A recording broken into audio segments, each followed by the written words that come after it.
In this video, we're going to talk about what's stopping you from connecting with your kid's heart. If you're like me, you have an incredible desire to connect with your kids. You really want to have a good, healthy relationship with them. Maybe you had a great relationship with your dad, or maybe you had a bad relationship with your dad. Either way, it can motivate you to want to connect. But motivation and desire is not enough to create a healthy connection with your kid. As we talked about in the last video, you may be aware that you are not connecting well with your kid, but you don't know what to do about it. So in this video, we're going to talk about what's stopping you from being able to have a healthy relationship with your kid and with their heart. So the main thing that's probably stopping you, that's stopping most dads, that was stopping me from connecting with my kid's heart, was that I wasn't connecting with my own heart. It's hard to know how to connect with somebody else's heart when you don't have the skill of how to connect with the heart. If you don't have a strong connection with your own heart, you're not going to be able to have a strong connection with someone else's heart. For me, I realized through years of wrestling, reflection, coaching, that I didn't actually know what I wanted. I didn't actually know what I was feeling. I felt like feelings weren't useful. I felt like my emotions, I learned that my emotions were actually stopping me from making clear-headed, good decisions. I saw emotions as bad, and I learned in my relationships that emotions, when I brought them out, they made things worse. So I learned, okay, I'll just move those to the side and I'll move forward guided by logic, guided by morals, guided by, what I should be doing. And I oftentimes felt like I wasn't doing well at all. I was doing poorly in all these categories of my life. I should be making more money. I should work harder. I should spend less time scrolling on my phone. I should be more engaged as a father. I should be more engaged as a husband. I wasn't living up to my own standards. And it was because I wasn't living from my heart, from a healthy relationship with my emotions, a healthy relationship with my desires. I was living from a list of shoulds. I was living from a bunch of things that I should be doing. And my heart was disconnected from this process.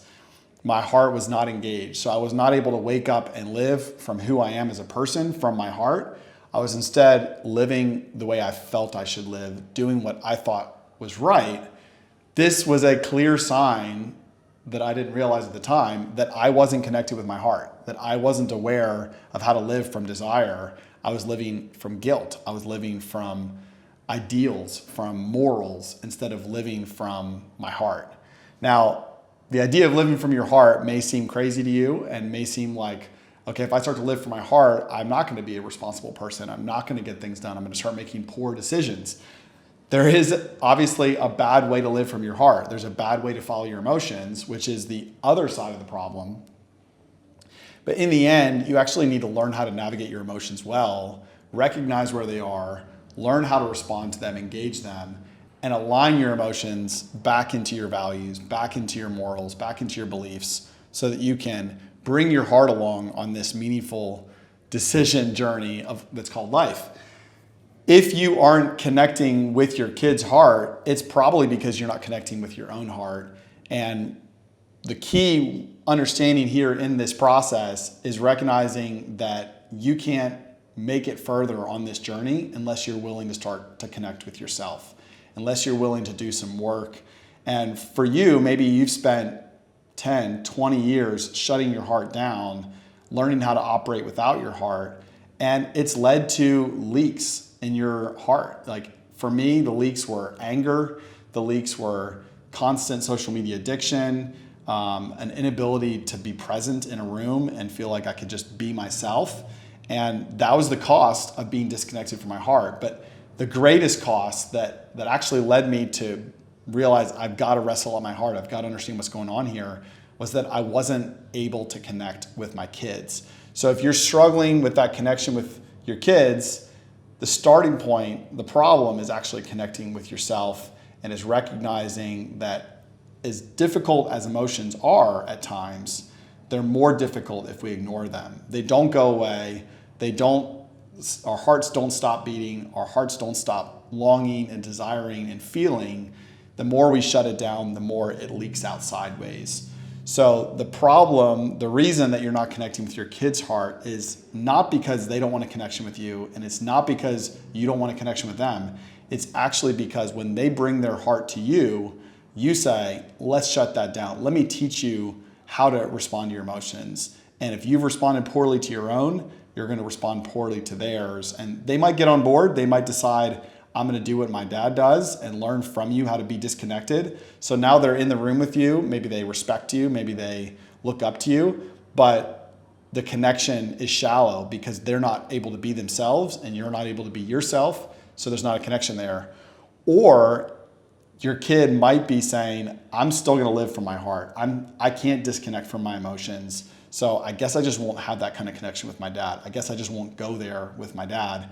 This is where movies, social media, friends can fill this void that you're meant to connect with them. You're meant to guide them in how to deal with their emotions and be healthy in that. And when you don't, they go to these other sources and they start to find that connection elsewhere.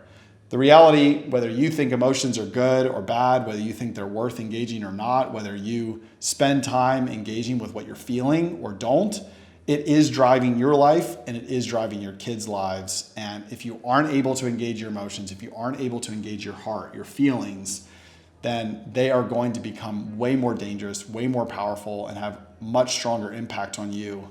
This is why we see people in the public life whose lives are falling apart, who are supposed to be moral leaders or supposed to be successful people, and yet there's a breakdown in their relationships, there's a breakdown in their marriages, there's a breakdown in their relationships with their kids. They're not able to be a healthy person in their own home. The reason why is because they're not connected with their heart. The reason why is because they haven't fully integrated who they are into their values, into their beliefs. And so they're actually living not from a true heart posture, but from a position of logical conclusions and purpose, disconnected from feeling. They haven't done their homework. They haven't actually engaged. And if you want to connect with your kids, if you want to be a healthy person, if you don't want to be toxic to those around you, you've got to learn how to process your emotions, feel them, engage them. You've got to learn how to engage the desires in your heart. And when this all gets integrated back together, it enables you to become a person that easily can connect both with yourself, but also with your spouse, with your kids. That is what's stopping you from having a healthy connection with your kid. In the next video, we're going to talk about how to solve this problem. Okay, now we see it. We're not connected emotionally. What's the way forward? That's what we're talking about in the next video.